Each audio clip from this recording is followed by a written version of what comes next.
Hey, my name is Jared. I'm an occupational therapist and a lymphedema therapist, and this is my review of Dycem.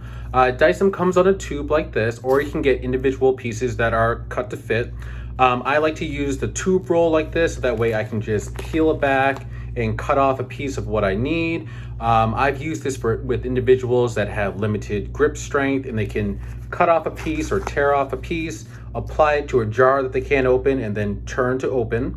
I've also used this a lot to help improve stability and balance for an individual that needed to stand up and yet their foot would slide, so this would stop the foot from sliding.